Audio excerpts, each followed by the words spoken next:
And for more on this, we are joined in the studio by the COGTA MEC Lebogang Maile. A very good evening to you, and thank you so much for speaking to us. So you've seen an excerpt of the conversation with political analyst Mathebe in Gauteng. One of the things that he says is that perhaps the timing is rather suspect, that it may be an act of your pushing your weight around, showing that the ANC and yourself are in charge. How do you respond to that?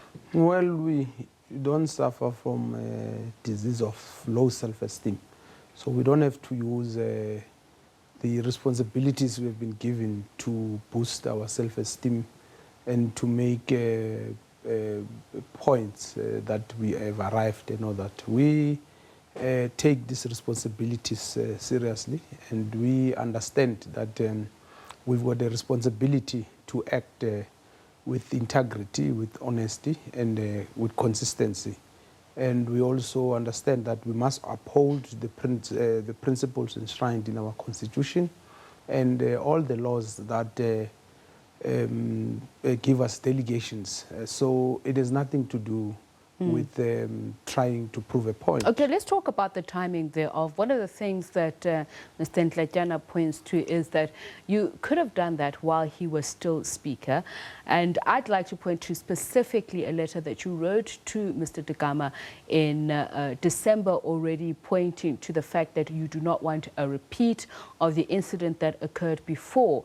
So between that time and now, what has changed that you would have found? Because you use very strong language to express your displeasure at the manner in which he handled himself in that council meeting. Yeah, well, it's wrong to assume that we didn't do it when he was in office. The process started when he was in office, and we must appreciate that sometimes processes take long, and we have to apply ourselves because we did not have a preconceived position or idea of what we want to do.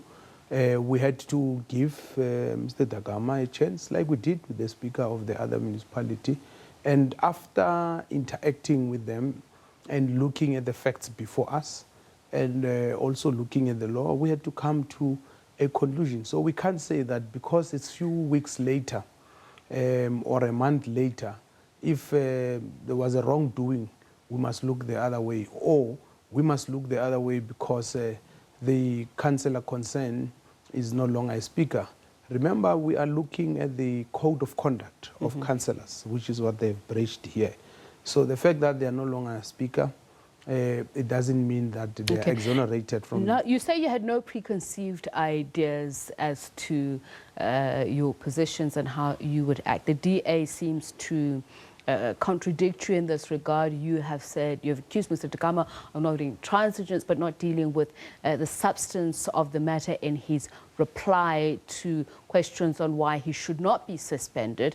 And again, the DA even raises the issue of a council resolution, saying you've acted illegally in the suspension because you should have obtained that. How do you respond to that? Well, the DA is bruised. Remember, they've lost the PE, they've lost Johannesburg, and it appears like they will lose Tshwane.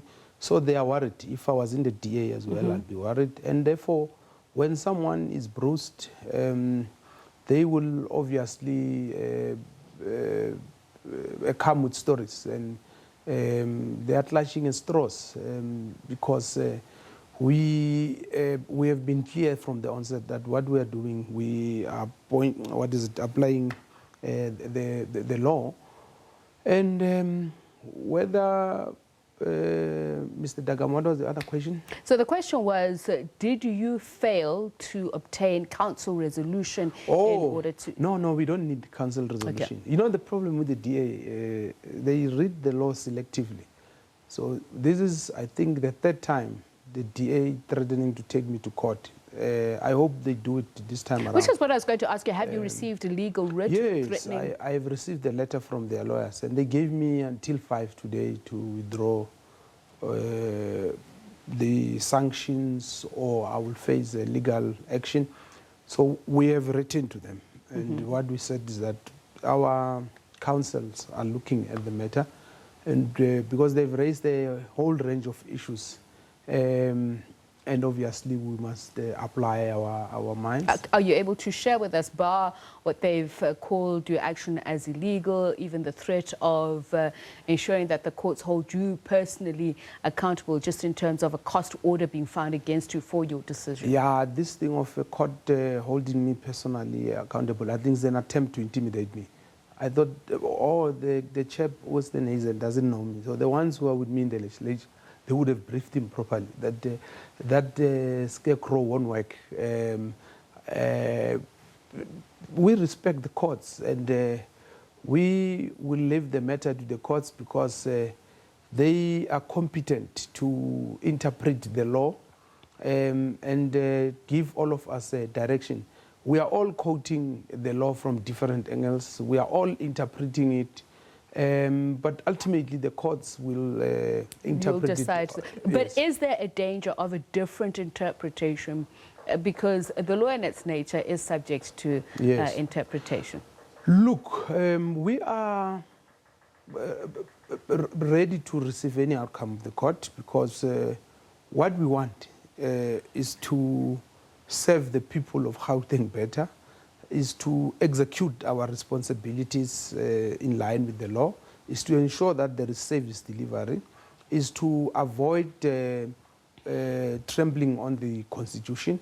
And that's why we don't have a problem at all if they take the matter to the courts, because the courts will help us to understand the law better. You spoke earlier on about the need for consistency in applying the law. Using clause 16, subsection 6, the DA has pretty much accused you of speaking out of both sides of your mouth, being hypocritical, saying that you failed as the MEC, for instance, to take action against, especially in particular, the former, yes, Fulani Simon Mofokeng, saying that there were allegations of a very serious nature against him, and you did not act. No, I've seen that.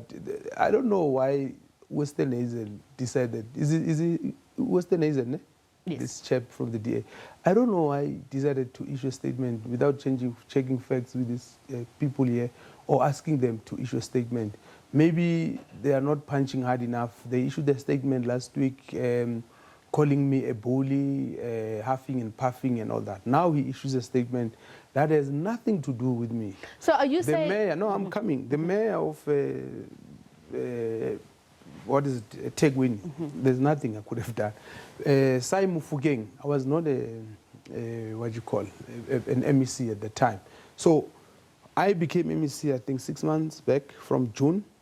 He must question all the decisions we have taken since then. Okay, but can I ask a question? Sorry for that. We raised an issue about the allegations of the corruption on the toilet saga in Eguruleni, for instance. We raised issues about VBS in the Western municipalities.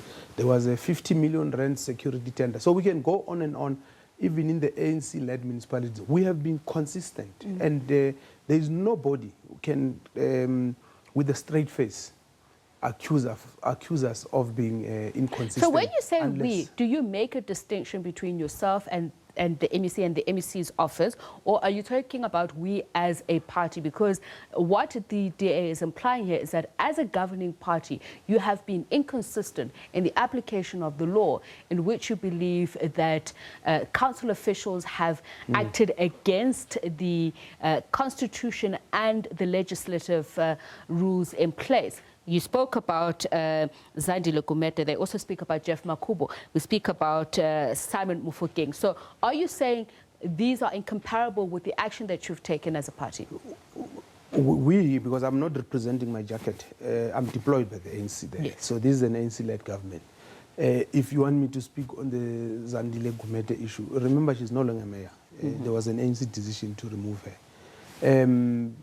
Simon Mofokeng is no longer mayor. There was a decision to remove him. And Jeff Makubo now leads Gauteng. Yeah, well, I think his issues before the Integrity Committee. He's not found guilty by any committee, whatever. And I'm sure I can tell you now, without any fear of contradicting myself, if he can be found guilty by any, whether the Integrity Committee of the ANC or a court of law, we will act decisively. So what you're saying is that due process has taken place, and therefore there was no finding in this case in terms of Makubo that he should have had such legislation affected against him. Yeah. And in other cases, you have taken that action. Yeah, I don't want to discuss Jeff Bakubo, but I'm raising an issue of principle that previously here in Gauteng, even in other parts of the country, we have acted decisively where there has been overwhelming evidence of wrongdoing on the part of ANC employees. And that's what I'm saying without fear of contradicting. It is myself. About principial consistency precisely because of that. So the DA argues that you are looking at it from the prism of allegations made which cannot be proved. You are saying in this case, with regards to this principial consistency that we've spoken about and other ANC officials, that you know, it's comparing apples and cherries, so to speak. No. What can be proven? The fact that the Speaker postponed council, claiming that he's going to seek what is the legal opinion on what constitutes the majority, and he comes back to the same council that was supposed to have dealt with the issue in the first instance. He arbitrarily called off that council, and he comes back to it. What more proof do you want? Because the meeting was called off. The Speaker of Tshwane decides to act irrationally. She's given an agenda, and she decides arbitrarily, against the wish of the majority, that she's going to change it. She says to us she recused herself because she was conflicted. When did she know that she was conflicted? Okay. She knew before the meeting. So DA is just clutching at straws. Okay. They are desperate. I need to ask a final question before we run out of time, MEC. Is there, in the near future, a possibility that you may go all out and place Tshwane under administration? We, as you know, we have intervened in Tshwane under Section 139, and we move from a position that says we don't want to run any municipality. We've got our own problems. As I speak to you, I run the Department of Human Settlement. We've got 1.2 million people who want houses in Gauteng. There's issues of corruption, land invasions. There's so many problems. And where would I get time to run municipalities? We don't want to run municipalities. We've got problems of our own that we must sort out. But service delivery is at risk, and that's what concerns you. So is there anything that will push you to that decision? No, we will work with all the municipalities. Next week, I'm meeting with all the municipalities. I have a one-on-one with the mayors, because we want to work with them closely. We want to use all the legal instruments at our disposal to ensure that all of them do what is expected. So the time of people doing as they wish has come to an end. We want to make sure that people do what they're expected to do. All right, thank you very much for speaking to us. The Gauteng Human Settlements, Urban Planning and Cooperative Governance and Traditional Affairs, MEC Lebogang Maile.